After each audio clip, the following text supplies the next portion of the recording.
Hey everyone, thanks for joining us on the Sauna stream. My name is Megan Dyer. I am the marketing coordinator here at Sauna Lake, and I am super excited today to have our good friend Tracy.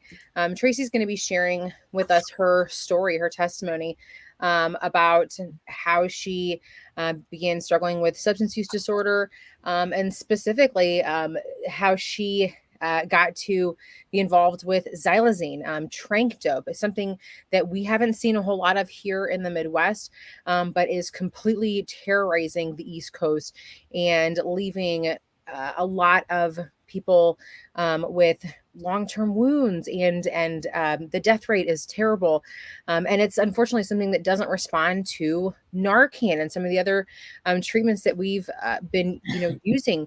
So we're really excited to have Tracy here to tell us not only what her experience was with this, but how she came to Sauna Lake and the hope that she has now that she's in recovery. So Tracy, thank you so much for joining us today. Thank you for having me. Yeah, we're excited. Oh, I'm nervous. Sorry. Okay. Hi, I'm Tracy. I'm an addict. If I'm all over, forgive me. So I was raised normal. I mean, I don't know what normal is, but I had loving mother and father that were married. I started smoking pot at a very young age, about 12, 13. Um, and I started hanging out with the cool kids because that was cool. I'm a very social person. So, but I wasn't, social with the right people. I did, I mean, I guess I don't want to say they're fun drugs, but the fun drugs, which it's so bad to even say that. I'm sorry. I can relate to that. I did the same thing. It was the party drugs. Yeah, I Yes, totally get it. exactly. And it wasn't until I was about 27 when opiates came into my life. And I was with an ex, and we were together for a really long time. And I'm very codependent, so the perks came into play. And bless you. Thank you. And the perks came into play. And the first time I took a perk 5, I threw up. I hated it. But then the next day, my boyfriend at the time took another perk, and I was like, "Give me one." He was like, "Why? You hated it." And I was like, "Well, I want to be fucked up with you." And excuse my language, I'm so sorry. And I was gonna say, I hope it'll come out, so forgive me. Um, and I continued with that, and then it came to a point where I needed them. I needed them to work, everything. I was in college at the time, and I couldn't do anything without them. And it went really quick. I went from 5s to 10s to I made a big jump to Oxy 80s. And the Oxys were horrible. I loved them to death, but they were horrible. And it became to a point where I was spending everything. I ended up almost putting myself into bankruptcy because of it. One night, it was about September 10th, 2009. I had went to pick my ex up at work, and I had a lot of Oxy 80s, and I did about 13 of them, which at the size I was, should have killed me, but that's how much I was doing. And I had said to him, "I'm going to go fall asleep in the car," and I went to the car and I fell asleep. So when he got off work, he drove. Well, we were doing oxys all day and taking Ativans at night, and we weren't sleeping. And he fell asleep at the wheel and drove into a pole at 50 miles an hour. And I ended up in a coma for a month, suffering a brain injury, having to learn to walk and talk, and not really talk, but like easy words. I couldn't get them out. So I picked up, swearing really, really bad, because that's something that they say that people that suffer from traumatic brain injury, they swear a lot. After that, I had a reason to use pain pills because I was in a lot of pain and I was prescribed them at this point. So I went to the races with it. And it wasn't until about 2012 when I was awarded a lawsuit from that accident that heroin came into play. And I started it started by this guy was like, "I'll give you $75 to bring me to Camden," which at the time I lived in New Jersey, and Camden was really big. And I knew what he was getting. I didn't ask him, but I knew he was getting heroin. And I was like, well, as long as I go get my oxys first, and then I'll take you. Well, we did that twice. And then the third time, my dealer didn't answer. And I was like, well, what's heroin? Like, do you like, what's it like? And I had already heard, like, it's just like pain pills, but I'm the addict, and being me, he's like, here. And he threw me 2 bags and I sniffed one, and, I fucking loved it because it was $5 a thing. It wasn't $50 a pill. And it was like, why not? It's the same thing. And I'm not a junkie because I'm not putting a needle in my arm. So, like, what does it matter? I didn't see, I saw the unmanageability, but I thought I had it under control at the same time. Was that ever a line in the sand that you drew for yourself? I know that that's my own experience with opioids. That was very much something that I told myself when I first tried heroin and took it, snorted it. I said, I'm never going to shoot up. I'm never going to cross that line. Was it like that for you when you first Yeah, started dabbling with that? absolutely. There was a lot of things that I thought I'd never do that, up until, I came to Sana, that I ended up doing. And I never thought I would do it. And putting a needle on my arm, like, to me, I was like, oh, that's a junkie. I'm not a junkie because I only sniff it. A junkie is someone that puts a needle in their arm, which is so fucked up. But, that's what we do. So I was sniffing heroin once in a while, but I was still doing pills. So I was like, I'm okay. I'm not doing heroin all the time. And, but I ended up, sniffing heroin more and more and more. Well, then, it came to a point where I was like, I need help. I had crashed a vehicle because I was high, and luckily I didn't get a DUI. And I went to rehab. And the one thing they tell you not to do, have a rehab romance. But hey, I was like, why not? This guy seems so great. Like, we're gonna get married. I love this guy. Yeah, does not work.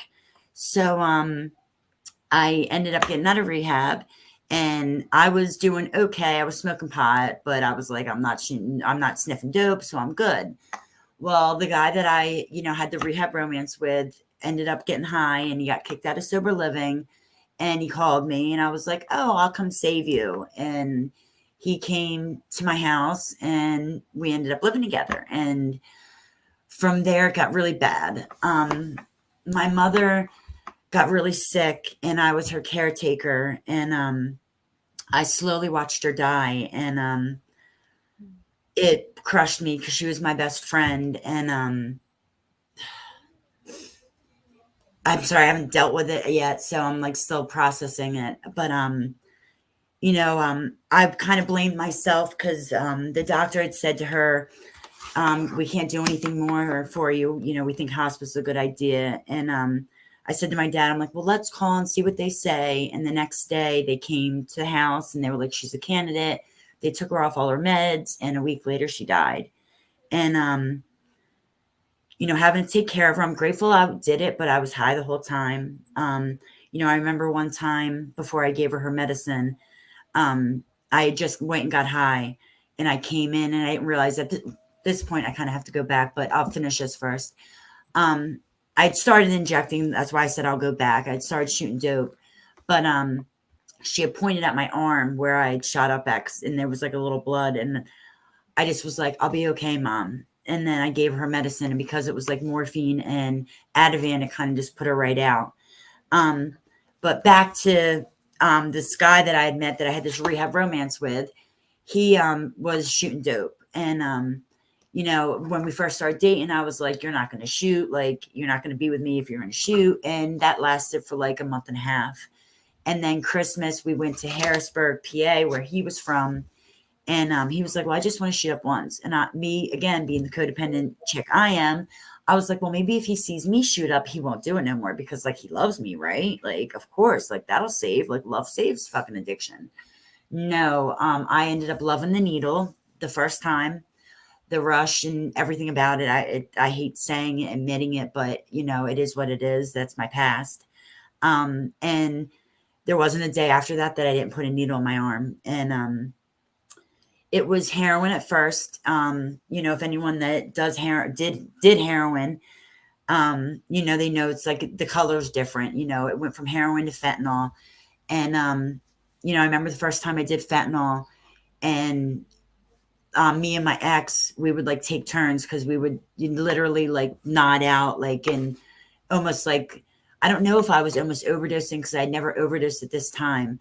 But it, like, now that I look back at it, like, I think like I was close, but you know, my higher power, God, was not letting that happen to me. Thank goodness. Now, Um, did you know that when it started to transition from heroin to fentanyl, did you know that it was fentanyl that you were getting, or Absolutely. Because it okay? was clear. It went from brown to clear. The first time I was like, why is this clear? Did you just get fake shit? And then I did it and I was like, after I came to, I was like, holy fuck, like this is fentanyl. Because I had heard about it, but I didn't, at that point in time, I was still copying. I'm sorry. I was still getting drugs off of like dealers in my neighborhood, or not like that I knew, I wasn't going to the streets of Camden or Kensington yet. Which Kensington is in PA from where I'm from. So, and that lasted, I'd say that started about 2008, 17, maybe around for me. Maybe earlier, I don't know.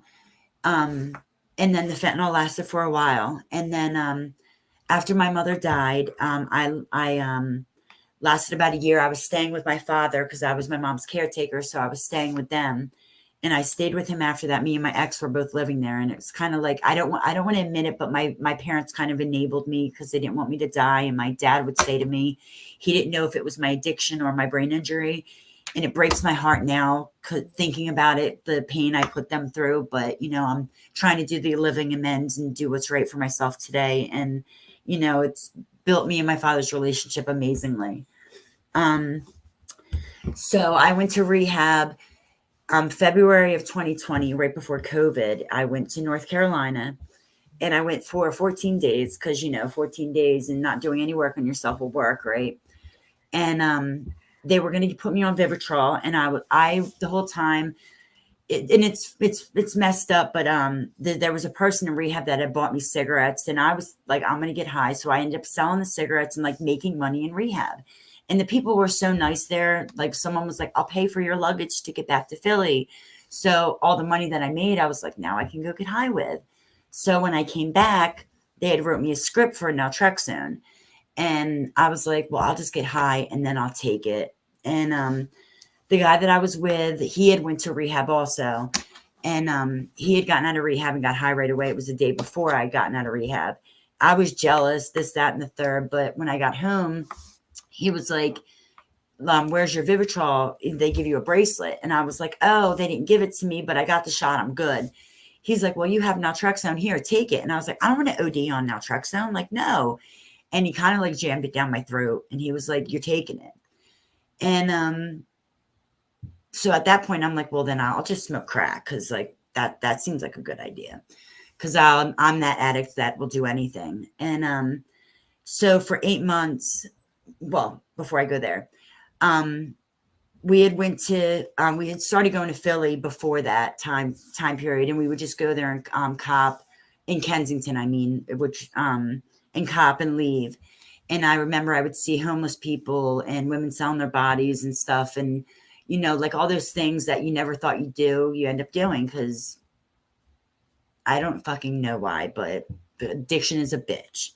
So sorry, I just had a brain fart. I literally I got out of rehab, and that's it. For 8 months I was on the naltrexone, and but I was smoking crack every day, and every day I was watching him get high. And we at this point had moved out of my father's house, kind of got kicked out because of our using.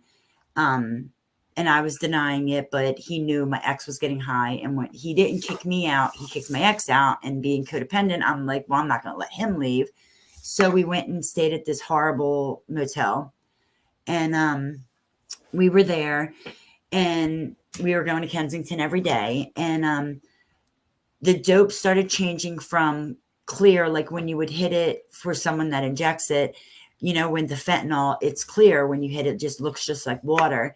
But when the Tranq, it turns like a light pink.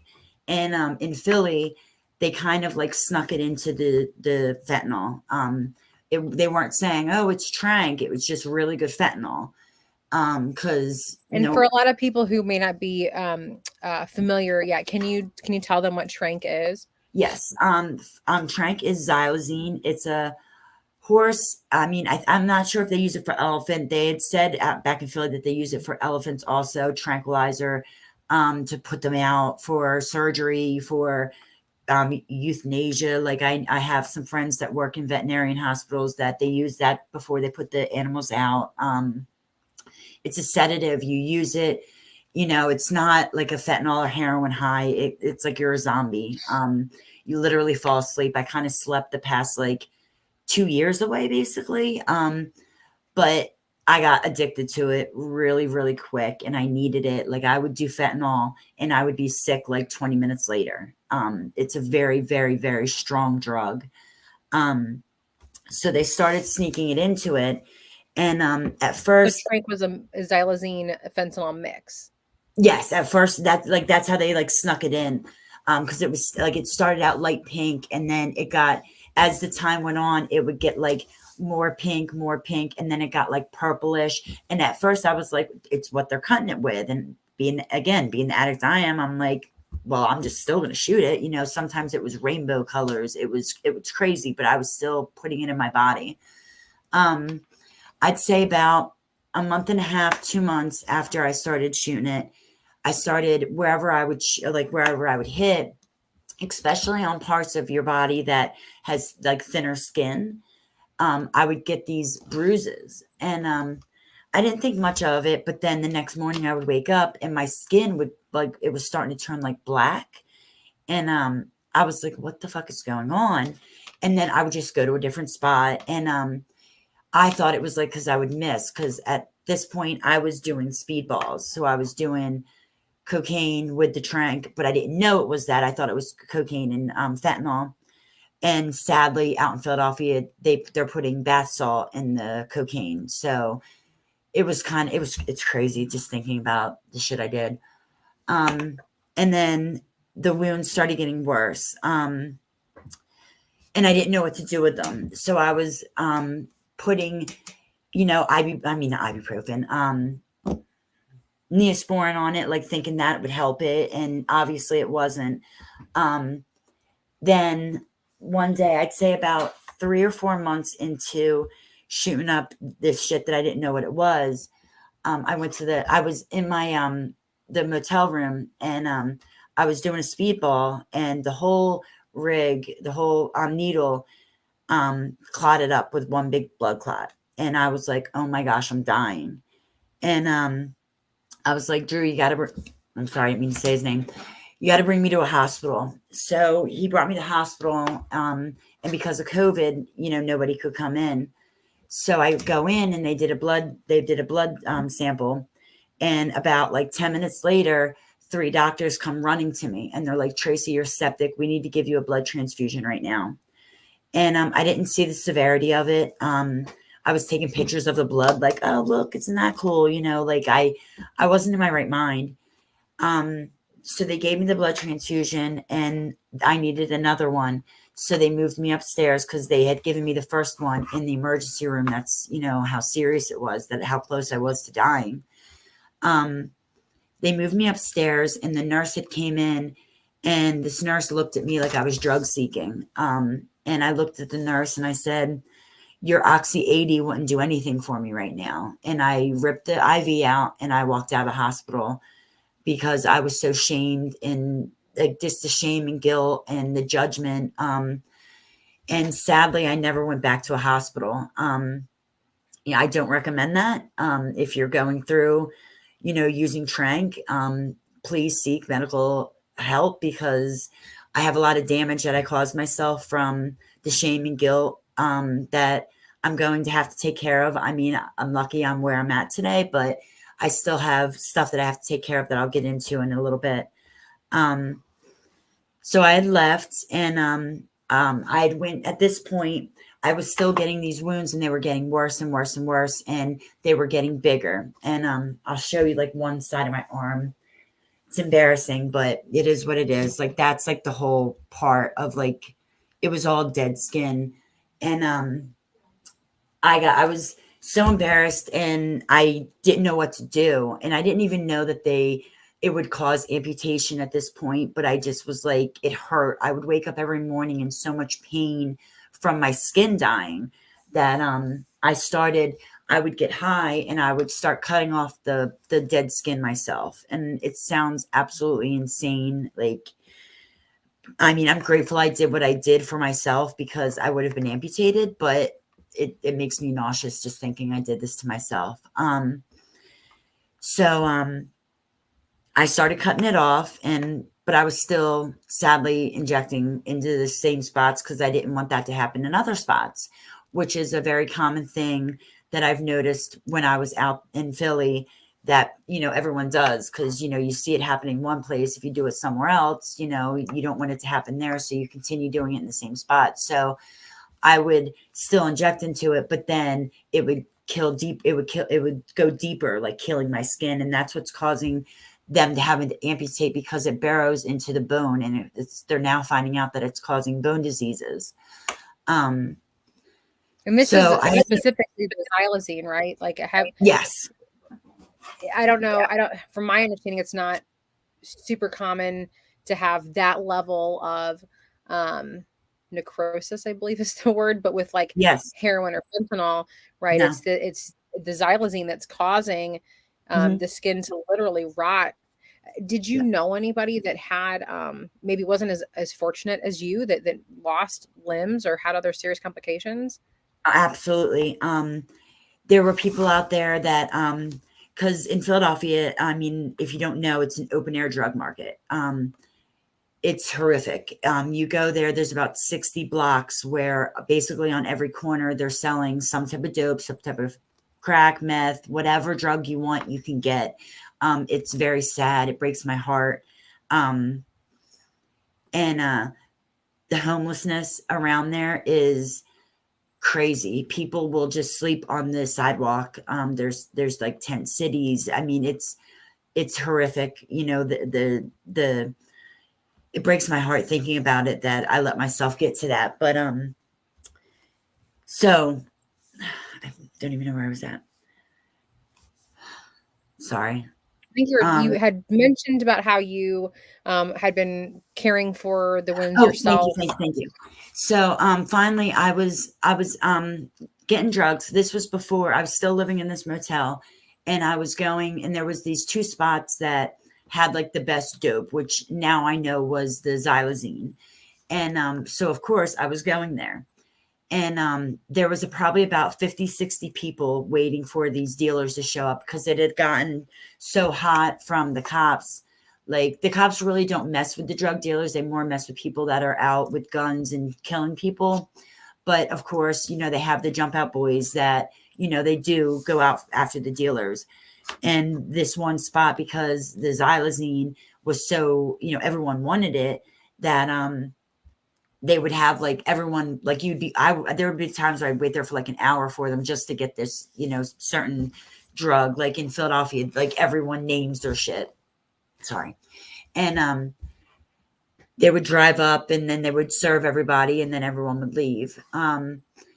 One time I was there, this girl, I had noticed it was during the summer, and I had normally covered my wounds because it was embarrassing.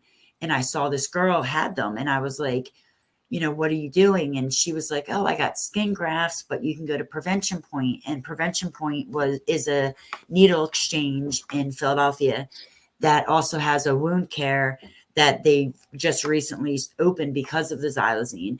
They had it before, but it was for abscesses and stuff like that, which are more common with, IV users for heroin, fentanyl, cocaine. And so I was like, well, maybe I should go there, because at the time, I was spending a lot of money.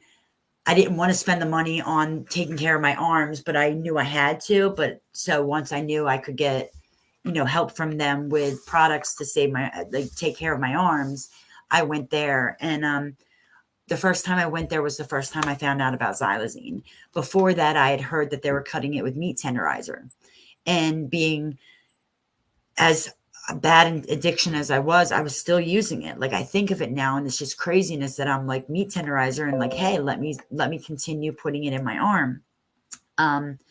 So I went to Prevention Point and there was this nurse there, Sarah, that was amazing. You know, it wasn't like how when I went to the hospital and I was judged and she treated me like a human. And she was like, it's animal tranquilizer. They didn't say the name. She said the name, but I really didn't take it into consideration. It was more I heard Tranq and that was like, oh, okay, Tranq. And she was like, that's what's causing the wounds. She was like, they know that they're not going to stop you, but they try to inform you as much as possible. And they do offer, you know, to help you to get into rehab and stuff like that. It's not just like people think it's an enabler. It's a harm reduction.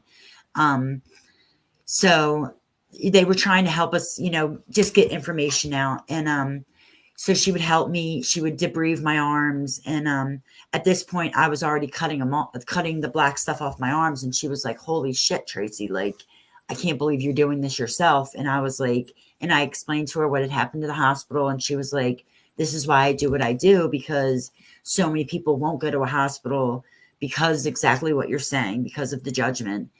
And so I continued going there. They would put me on antibiotics because there were times when not that I would get abscesses, but I knew that there was an infection in there. Like, I don't know. It was weird. I guess it wasn't like people say like there was like a smell. Like I never like had that. I think it was because I took care of my arms that I didn't have a bad smell, but there is from other people that I've known that have the wounds that there is a smell that and I know for a fact they didn't take care of their wounds.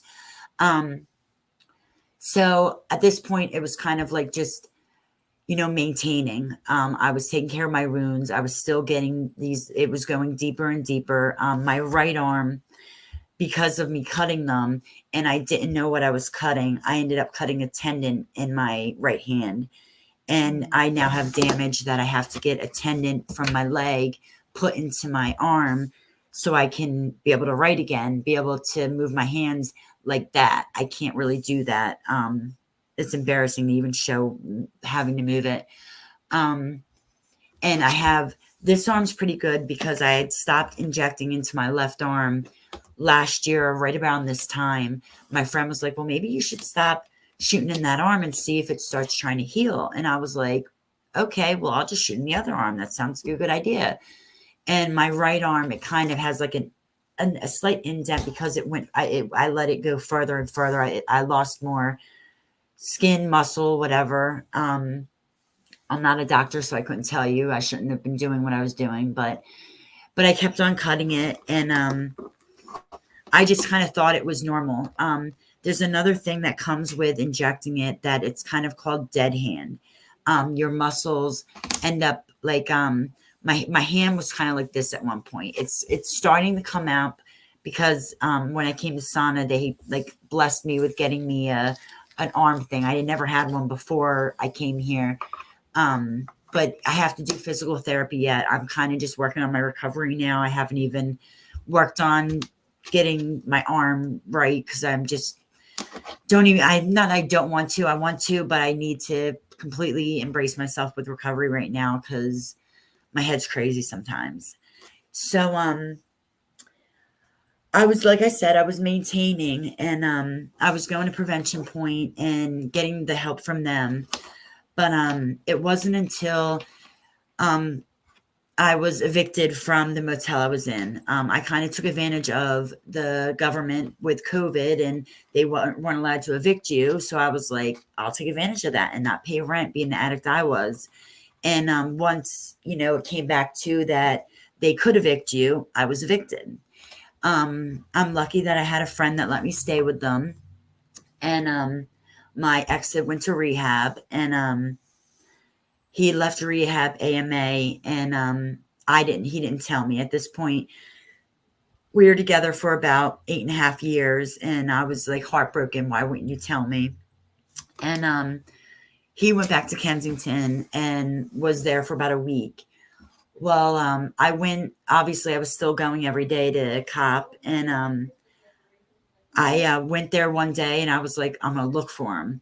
So I was going up to drug dealers and showing him his picture. And then I stopped by Prevention Point, and there's one guy, Carlos, that was always just treated me amazing and always tried to plant the seed of going to rehab. I never listened, but I was like, yeah, I'll do it today. I'll do it today. And he was like, Tracy, don't show pictures of him. Like, if he did someone dirty, they'll hurt you and to get back at him. So I went to the dealer that we had always went to, and I was like, have you seen him? And he was like, yeah, he was just working here. And I fell to my knees crying because I thought he was dead. You know, at this point, I've lost a couple friends to Tranq. That the Tranq, it's not like a normal withdrawal. And I mean, I'm not saying every other withdrawal isn't horrific, but the Tranq, it's just like alcohol. You can have seizures. You know, Suboxone, methadone does not work with it. I mean, I'm not saying don't take it, but for this addict, you know, I tried it and it didn't work. For me, they had to give me a benzo because it's a sedative. And my first couple of days, which I will count clean because I didn't abuse them, and I was in a hospital, they gave me Ativan to keep me calm. So what was that? I'm sorry, I'm like confused, like I'm getting off. So you So found out that your boyfriend was he was thank alive. you, thank you, thank you. So I went down there and I was like, I'm gonna find him. So I'm walking around, and then all of a sudden I hear, "Hey, beautiful," and I look at him like, "That's really what you have to say to me?" And again, the codependency, because that's bad with me. I ended up staying with him down there, and that's when me being homeless started. I had a place to stay, but being codependent and the drug addict I was, I stayed there. I had left that night, but I was like, I'm going to go get stuff that we can sell, go get money, and I'll come back tomorrow. And that's what I did. And from there, I just stayed. That was the mid July of last year. And being out there, you know, I never thought I'd end up homeless. You know, like I said, I had a place to go, but going there, I couldn't do what I wanted. You know, if I would have went to my father's, I would have had to go to rehab. I couldn't use at the place that I was staying at that I had just left, because, you know, they didn't enable me. They didn't let me do what I wanted to do. And it was Tracy's way or no way. And so I decided to stay there. And like the first couple days, the Tranq, the Xylazine, um, you know, when you're not sleeping or eating, even when I was sleeping and eating, it would knock me out. So, you know, I was out there on the streets and I would, you know, do a shot, and then it's not even a nod. It's like worse than a nod. Like it's like almost fallout, but you don't. And, you know, I had gotten robbed of everything that I had, that I brought with me. Um, there was one time, it was about 4 or 5 days into being on the streets. I was so tired that I was walking around and I saw this van that I knew had been there, and it had like it was going to be towed away, but in Philly, they just put shit on it and they just don't do it. And the door opened and I was like, ooh.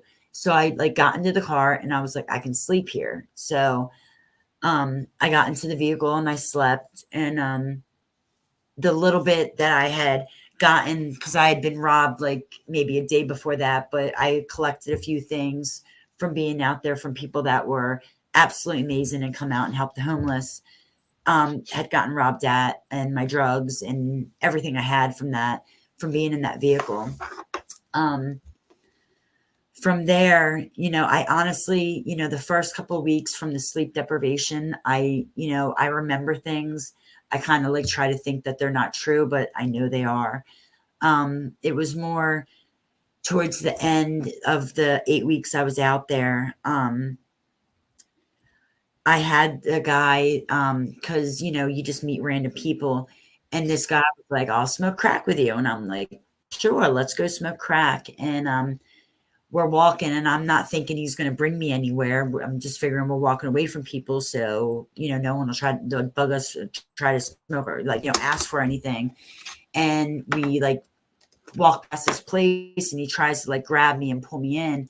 And I don't know why, but I had grabbed a box cutter, like out of the little bit I had, and I sliced them and I ran. And, I'm grateful for that, because I know exactly what he was going to try to do. Um, then I'd say maybe about 5 or 6 days later, um, I was at like a main hub in Philadelphia, Kensington and Allegheny. And, this girl that I was, using like just around her. I didn't know her, but like I'd seen her around, and, we like bullshitted. And, she was next to me, and I guess she must have gotten into a fight with someone, and they came back with a gun and shot her. And, it was literally right next to me, and, that wasn't enough for me. Um, it came to a point, I was boosting. I was doing anything I could to get money to get high. I was lying to everyone, literally everyone. My last day using, well, there was a week before I quit. I'm sorry. Um, Philadelphia, they give out samples. It's kind of like they do it in the morning to kind of get people to come to their block. And, so in the morning, a lot of people that are homeless, they'll just be on the main hub at Kensington and Allegheny, and people will ride their bike past that are a part of like the dealers, and name whatever street it is, and you'll see people that can barely walk running basically to go get the drug. And, the morning a week before, I got clean, I was walking to go get a sample, and, I was trying to sell these shoes that I got. There were these LBGQ shoes, and they were like probably worth like $250, but I was trying to get $10 for them just to get 2 bags. And I walked up to this lady, and I said, "You want these $10?" And she was like, "What's it going to take?" And I was like, in my head, I'm like, "Do you want the fucking shoes or not?" But I didn't say that. I was like, "What?" And she was like, "What's it going to take?" And I was like, "I need help."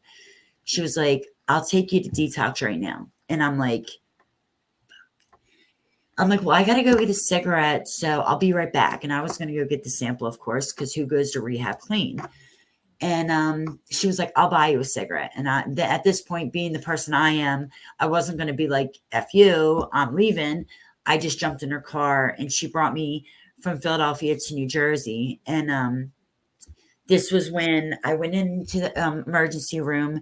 They had given me a Subutex, and it was horrific. I still was crawling out of my skin. But they were monitoring me, so like the seizures didn't come on. And, it's still new. It's not new in Philadelphia, but it still is new. A lot of people aren't going into the hospitals because of the stigma and the way they're treated and the wounds and everything. But, I didn't want to live the way I was living. So they were like, "We'll get you into a medical detox, and then that'll be about 5 days. And then we're not really sure where we'll put you, but we'll figure something out." I was okay that day, but then that night when I was alone in my head, and I was jealous of other people, like thinking of the people that were out there getting high. I don't know why, but, I hadn't, really talked to anyone about, once you take the drug away, even though I was only, 12 hours away from a drug, like I hadn't talked to anyone really. And, so again, I didn't even take the IV out this time. I just left. So I walked from there to the train station. I don't even remember it, but, I somehow got to the train station, and I was up there, and I see 2 cops walking up, and, I had a warrant at this time, and I was like, "Fuck, I'm going to jail." And the cops walk up like, "Are you Tracy McCann?" And I'm like, "Yeah." And they were like, "Well, we got to take you back to Jefferson Hospital because you have, an IV in you." And I'm like, "Oh no." I just ripped it out. I'm like, "No, you're good. Bye." Had to sign paperwork, jumped on the train, and was back in Kensington. And, that week, that whole time for the past 7 weeks, I was with my ex at the time. I mean, well, my boyfriend, but my ex now. And, so I kind of thought I had someone protecting me, but he had left me in the middle of the night to go get high. The things that happened to me. So I was not protected, but I had like maybe a sense of I was protected. I don't know why. But that last week, that's when I started shooting the xylazine and meth because I was afraid of falling asleep, of getting raped, robbed, everything that bad could happen to me. So that week, I kind of started having like hallucinations. I don't know if things were real or not. You know, the trank sickness, you know, there had been plenty of times I had fished out from, you know, shooting like the coke or the basalt and the trank. But I still did it. And I can't really give you that last week. I just know it was, you know, hell. I can't, you know, what I can remember, which I try to just be like, that was fake, that didn't happen, but I'm pretty positive it probably did. But go to my last day using, I had done some things that, you know, I never thought I'd do. And that whole 8 weeks, I hadn't looked myself in the mirror. And I looked myself this last day, I looked myself in the mirror and I was like, who the fuck are you? I was broken. I was maybe 85 pounds at this point, and I'm normally about a buck 40, buck 50. And I was like, I need to either do a lethal shot of Tranq or get the fuck out of Kensington because I'm gonna die. And of course, you know, I went and got drugs and got high because that's me. And I started asking people to use their phones to get a hold of my ex that I had started using opiates with, but he now has 12 years clean. And no one would let me use their phone. And then finally, there was this guy that was amputated at the arms and legs, and he was still injecting into him.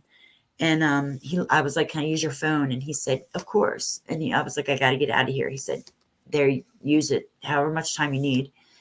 And this was the third time I tried contacting my ex to help me. That I guess that week, I don't remember calling him, but he had said I tried calling him over Facebook, but he didn't get to the phone in time. And by the time he called back, I'd given the phone back, and the people were like, "No, you're beat." But he answered this time, and I was like, "Can you please come pick me up and save me?" I was like, "I need to get out of Kensington." He said, "I'll be there in half an hour." And he was there in half an hour. He had called my brother because, you know, you don't do, even with time, you know, he didn't want to go to Kensington alone because it's a very dangerous place and he didn't want to put himself in a bad position. But in my head, even though I wanted out, I was like, well, you know, at least Ed, well, who was my ex, I was like, well, he can go buy me a bag. So, you know, I can at least get well before I go get well, you know, before I go get clean. I didn't know how the hell I was going to do this at this point. Megan, I just kind of surrendered. I was like, I don't know how to fucking live at this point. You know, I literally almost killed myself and, you know, living on the streets, waking up with like ants crawling on me or flies around me or not being able to shower. It was horrific. So he had picked me up and, you know, I remember when they pulled up and he put his head out the window and the brokenness, not the brokenness, but like the sadness on his face from what he was looking at. I pray I never forget that look because it literally killed me. Like I knew, like I wasn't the person that he had known and been with for 10 years. So I jumped in the car and I'm, you know, all nonchalant about it because I had been living in Kensington and they're like, get the fuck in the car. We got to get out of here. You know, it's dangerous, most dangerous spot on the East Coast. And I'm just like, oh, we're good. You know, whatever. We left there and we went to my father's house and my father said, they got me into a hospital because I guess I must have said I would kill myself if I could. And I went into a hospital, luckily under medical, because I don't recommend detoxing on your own. It's something you need medically because you can have seizures and die. And by the grace of God, you know, my higher power, you know, I got 7 days before coming to sauna. While that 7 days, I have a friend my friend Mike that works for sauna that literally helped me save my life and get me here. He contacted Angie, who was in admissions. I'm pretty positive, and because at that point I had state insurance, so I mean, anyone can get clean anywhere, but where I wouldn't have been able to get in right away. It was like a long waiting list. So my friend was like, "Are you truly ready?" Because he had tried to get me into rehab before, and I was like, "Oh, I'm good." Blah blah blah blah. And he was like, "There's a lot of people that could have this bed that, I don't want to waste this. I have to do a lot of favors to get you in here, Tracy." And I didn't know how I was going to do it, but I wanted it, and I was like, "Yes." He's like, "Well, I'm not filling out the paperwork for the scholarship for you, because I was blessed with a scholarship." He was like, "You need to do everything on your own." He's like, "I can't do it for you. You have to do it." So I did it, and I sent it in, and then I didn't want to tell Sana about my wounds because I was afraid you guys wouldn't have accepted me, because it's not normal, that, like, I didn't know that I was coming to Missouri. I kind of thought I was going to Florida because that's where my friend, works for Sana out of. But, I'm grateful I'm in Missouri. And so I didn't want to send them. And my sister-in-law was like, "Tracy, you're just going to show up there with these wounds, and they're going to be like, what the F? Like, they might tell you to turn around and come back." So I was like, okay. So I told the chick, Vaseline, that was doing my intake over the phone about my wounds. She's like, "Send us pictures." And it took about an hour for them to get back to me. And I should have realized, the longer it took, the more they're like thinking like they can do it, but they just got to look into it. But I'm like, "No, they're not going to accept me, blah, blah, blah." And she called me back and she was like, "Pack your bags, you're coming to Sana." So I jumped in the car with my sister-in-law and my uncle, who flew up from Florida to be the coach with her to drive. And it was horrible, horrible. I was on day 7 when we left of being clean. By the grace of God, like I said, I tried everything to get high, but like, it didn't work out, and I'm grateful for that today. But I was driving here, and I was like, "Well, who goes to rehab hot, sober, So I was like, at the first rest stop, I was like, I'm going to ask, some random addict. Like, addicts can tell addicts.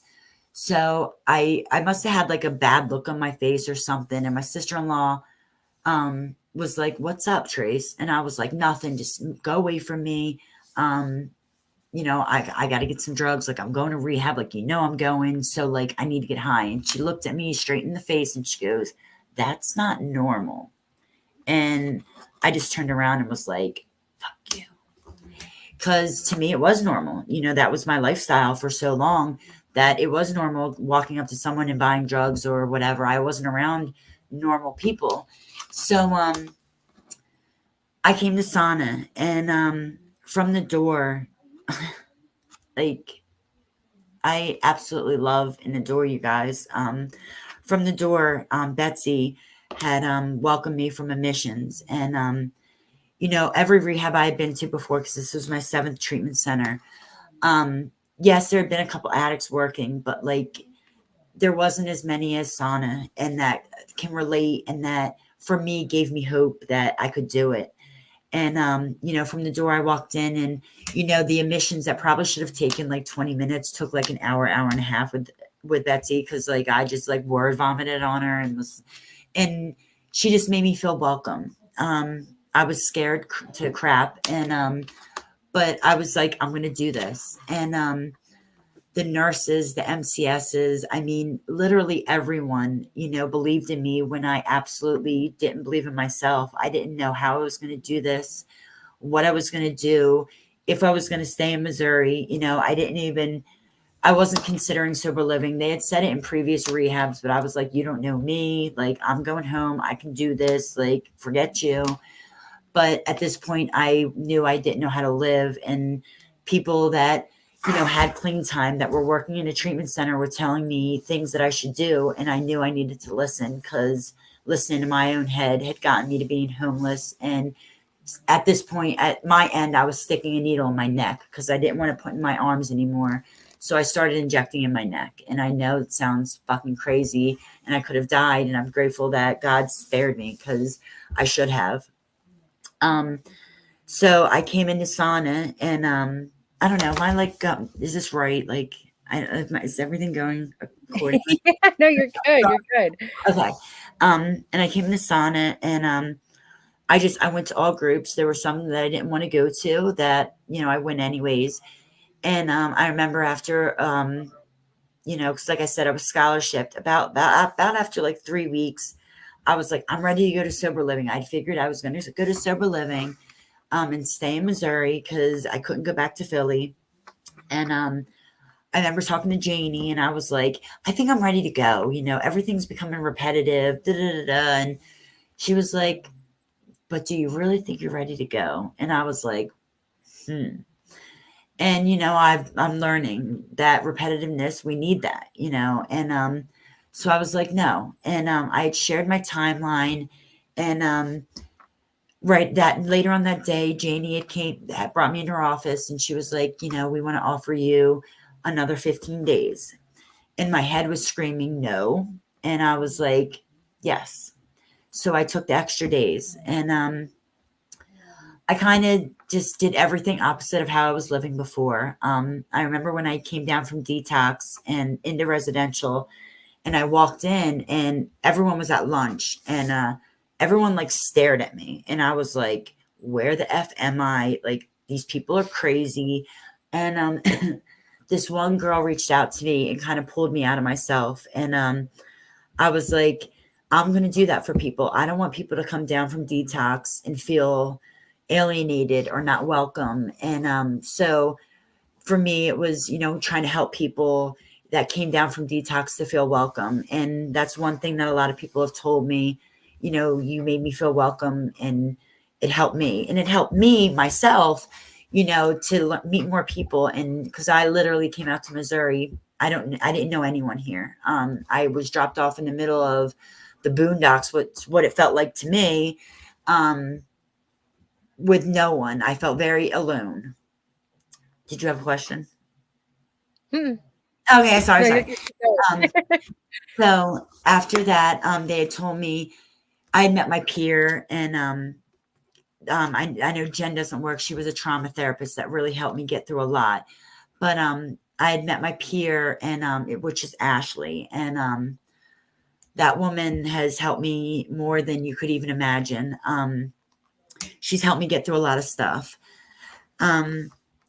So I graduated from sauna, and then I moved into sober living, and that the accountability and has helped me save my life. Coming to BW, being on PHP, I was blessed to do PHP for 13 weeks.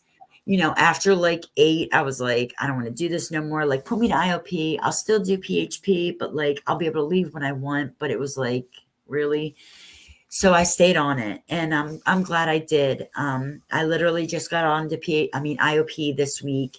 It's been overwhelming because it's like I have more free time, but because, I've met a lot of people in the Narcotics Anonymous program, which is a program I work. I'm doing stuff, out with that. I don't know. BW, which is behavioral wellness, if you don't know. I do that. I do Members for Life, which I love, the Purpose Committee.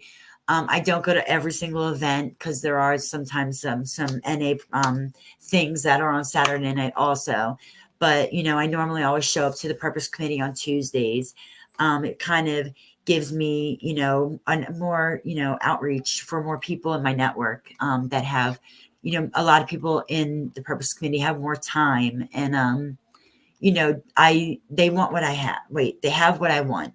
And so I'm just trying to, open myself up to more things. Cause, for me, when I came here, I didn't have any hobbies. I just got high. I didn't think anything good about myself. I kind of thought I was supposed to be that junkie that parents pointed out that said, don't do that. That, I thought really low of myself. I'm I love myself today. I love who I'm becoming. I've had some things that have happened. Last week, my father had came and visited me a couple weeks ago, and he had brought some stuff from back east, and there were drugs that I found, and because of the things that I learned from sauna and having a network of friends in the program, I right away reached out to Ashley, and she sent over a housing peer that helped me get rid of it, and I was proud of myself. And that was last week where I was sharing a Ditmer. And, imagine, me getting high, and then not showing up to Ditmer for the people that are in rehab that, need to hear about how housing can save lives and how members for life can save lives. I don't know. I'm just really happy where I'm at in my life. It doesn't mean that my head doesn't try to tell me that I'm not doing the right thing, because this week's been rough. I've kind of been in my head, but one of the readings this week was about forgiveness and forgiving yourself. So, I'm kind of in that point where I'm trying to forgive myself for feeling the way I'm feeling, because feelings aren't facts. So, I don't know. That's about it. That's so inspirational. So how has Members for Life, how has that been a piece of your recovery journey, like keeping you sober on the day to day? I know Members for Life is an awesome program, and I know a lot of treatment centers don't have anything like that. No, absolutely. So They kind of like kick you out the door. Like, here, we gave you the tools. Go use them. The Members for Life, literally, at first when I was in Ditmer, I was like, I'm going to do Members for Life. But then when I got out, I was like, oh, I don't know. So about like the first month, I didn't, maybe month and a half, I didn't join. I went to the Members for Life because you had to go to them when you're in housing. You have to go to the first 4. And I'm grateful for that, because I was able to meet some people, but I still was like, am I going to do it? Not. But then one day I was up here and I knew they had a purpose committee meeting, and I was like, you know what? Like, I'm joining this. Like, I need more outlets. And since then, meeting the people, just, there's people with, years upon years upon years time that go to it. It's just something to do. I normally do that. And then, I normally have went to like an outside meeting after that. I tried Al-Anon, which is a great meeting. I never really thought of that because I thought I was just, families of addicts. But like going there, I was able to look at it from a different aspect, because sadly, the ex that I had to leave in Kensington, that is still actively using, it kind of helped me with having to deal with, that acceptance of there's nothing I can do. I just have to, work on myself and pray that, one day he'll learn and hope he doesn't die. Members for Life, we just went ice skating last weekend. Luckily I didn't fall on my butt, but it was fun to be around everyone, the fellowship, watching people celebrate. They do the coins, for every month, which if you do a Narcotics Anonymous or any program, they only do them certain increments, and after 90 days, it's 6 months. So it's nice. I got my 4-month coin, and now I'm at 4.5 months now. So, in a couple of weeks, I'm going to get my 5 weeks. So, that, not that it's like I do it just for the coin, obviously, but it's nice to have that, celebration, because it's a big deal. It's a miracle each day that we stay clean, and we're working on ourselves and trying to do this with each other. And, so yeah, Members for Life is, I highly recommend it. Everyone that like says it, I'm like, join it. Like, if you don't like it, like, don't come back. But I bet you money you're going to like it, because we mess around with each other. It's like, not a meeting, but like a meeting in a sense. We eat at the purpose committee, we set up the events, and it's fun. We come up with things, and, like, we're going to be doing something that's just, excuse me, that's just people that are in Members for Life, coming up. I think it's tubing, so that should be interesting, but it'll be fun. Like, we have fun in recovery. So that's awesome. What has been one thing about Sauna Lake that you feel like really um like was different than other treatment facilities that you'd been to? um and I know, like, some like treatment centers might think this is not smart, but like that, you have a lot of people in recovery that work there, that are working a program, not just that are clean, because, there's a big difference. I'm like, I see, um, because it's more relatable, I went to college, I'd gotten my degree in psychology, but I decided, hey, doing drugs was smarter. Let's not, go help people. But I look at it today, I had to go through that pain. So one day I'll be able to help people that are in the situation that I'm in right now. Um, and it gave me hope for myself. I remember all the treatment centers before. I'm like, I want to work in a treatment center, because that's like the major thing. A lot of people say it, like, I want to do this. I want to do this. And I had always said that, but like, I didn't believe in myself. But seeing that other people in recovery are doing this and they're succeeding and they're helping people really gives me hope. And, that, like, to be dead honest, like, I want to work for Sana one day. And, I know I need to not put an expectation on that, because it might not happen, but I'm going to do everything in my power to work here, because, you guys have helped me save my life. And I want to do exactly what you guys have done for me for someone else. Well, there's a lot of folks in the comments that are just thanking you so much for sharing, and tell like what a powerful story you have, what a miracle you are. And I do want to open it up for anybody who's watching live. If you have a question, please drop it in the comments for Tracy. We'll definitely want to answer any questions that you may have. But what would you say to somebody who is in the thick of it right now? Like, what hope would you give to somebody else based on your experiences in the past few months? That it's possible. I wish that, and I like, not that I'm not the only person that has got off Tranq. I know that, but I wish more people would be more open about, getting off drugs. That's why, I guess my one friend said you recover loudly. Some people, because there's such a stigma still on addiction. But if I would have seen someone, maybe I might have stopped sooner, because I was afraid of having seizures and dying. Even though I wanted to die, I didn't want to die. So, for someone that's in it, that it's possible, even if you have been amputated, it's still possible. I don't know the damage that I've done. Like, I could have caused myself bone disease, because I do have pain like that I feel in my bones, but I try not to future trip, like Jen would say, about, if that's, it'll be taken care of. I'm going to see a doctor, and I'm going to pray that I don't have to be amputated. But if I do, I've seen people get through worse things and they've stayed clean through it, um, that mostly that it's possible. Just do not do it, not with some, like, medically. I do not recommend that. I do not recommend doing it yourself, cutting off black things like I did. That was very stupid of me. Don't let the shame and guilt hold you back. Go to a hospital, and if someone judges you, fuck them. They're not living the life you're living. They're not going to be there after you leave that hospital, and you leave there, and then you do what I did and cut them off yourself. And then you have to deal with damage of getting a tendon out of your leg to your arm.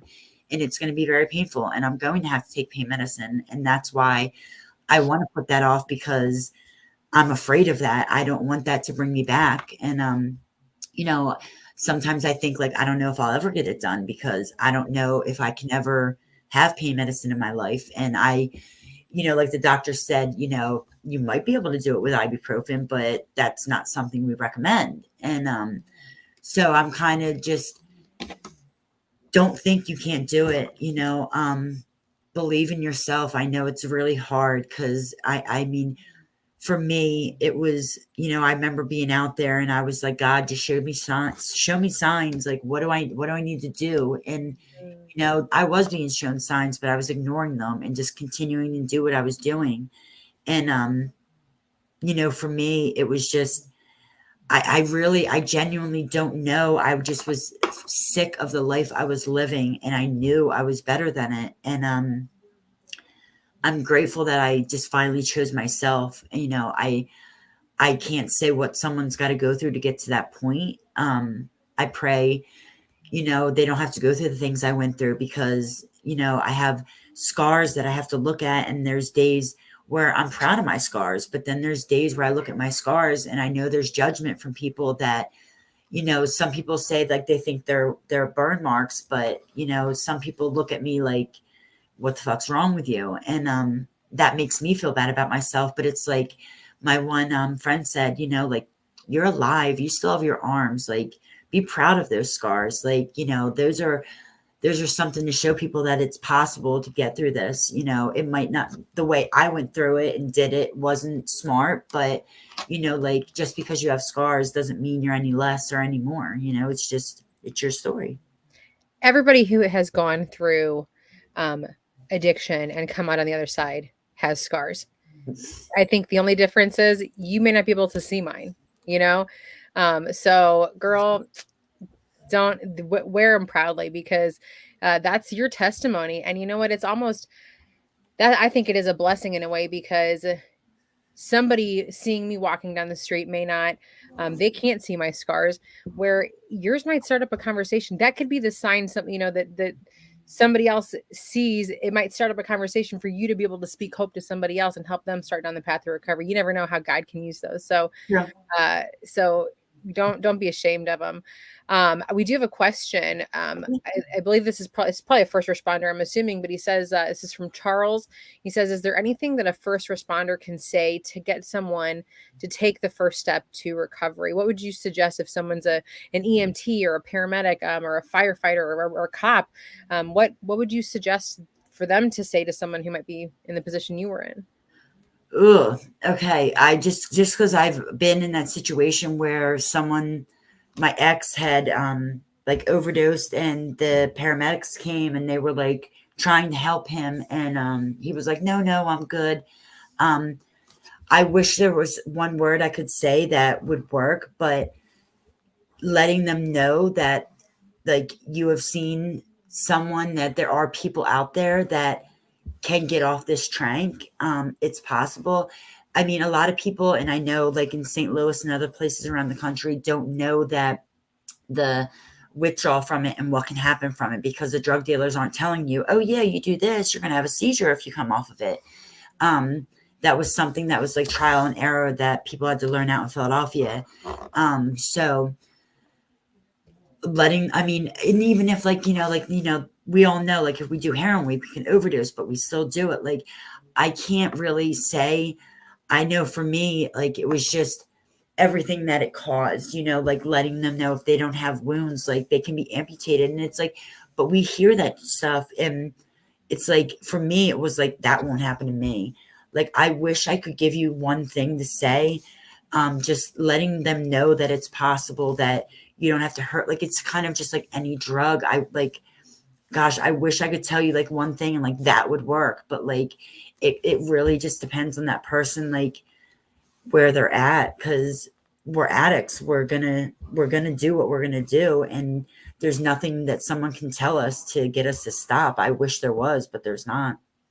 Do you think that the wound care facility, the place where you had gone that was helping you with your arm, you'd mentioned before that they were non-judgmental.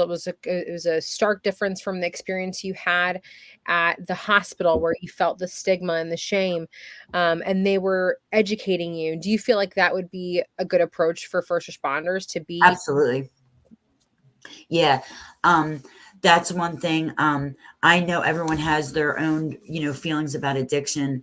I used to fight it when people would say, addiction is a disease. I'd be like, no, cancer is a disease. My cousin died from that. Like, I chose to use drugs, but it's, I've learned since I've been here, that first time I smoked pot, I didn't think I'd be putting a needle in my neck, so many years later. So now I see it, for me, I know I can't smoke pot because I know it'll bring me there. It might not bring me there today. It might not bring me there in a week, but eventually it will, because it won't be enough. But I mean, I the only thing I would say is like the judgment. I know, like, I guess some people, like, they can't help it, but like being more caring and like letting them know, like, I know for me, when the day I came out of Kensington and they had brought me to the hospital, the ambulance, the first responders that had came to get me, they treated me with such grace and respect, it was unbelievable. I was embarrassed as anything, because I had these wounds and I had just come from shooting in my neck. So I still have a scar, but it was like, you could tell. And I just felt like such a loser and every bad thing about myself. And they made me feel better. Like the one lady was like, my brother's in addiction. Like, just get the help you need. And, giving me encouragement. I know some people, can't do that because their experiences where their family member didn't get the help or is struggling, and it's very hard for them to be like that to other addicts. So, I mean, I guess it's depending on the person, like we all need to just try to be more empathetic to each other. And I wish that would be the world, but sadly, that's not the world we live in. So I hope It's that not. answers that. It does. And you know what? That is exactly the spirit behind. I mean, I think that's very much speaks to the philosophies that we have here at Sound Like as an organization, that we are, that we're members first, and that's the spirit behind the No Shame November walk. I was so Mhm. excited that you were able to participate in that with us, ending the stigma. So Erin Haas here, she said, treat people with compassion as human beings and don't judge them. Mhm. Give them hope. And I think that really well sums it up, because at the end of the day, we should just treat other people like human beings. And, Absolutely. and I want to thank you, Tracy, for sharing, because you sharing your experience gives other people hope. That's exactly what you're doing today. It has been such a joy being able to hear your testimony, and I want to thank you so much for taking the time out to talk with us today. No, Um, thank you. really, really appreciate you, Tracy, and I cannot wait to see what the future holds for you. I can't wait to call you, hopefully my colleague one day. Girl, best of luck. You got this. Thank you. Thank you so much, Megan. Thank you. Well, that is us for today. If you are catching this on the replay, please feel free to drop some love, or even right now, if you're still live, drop some love for Tracy in the comments, and we will catch you next time. Bye, guys.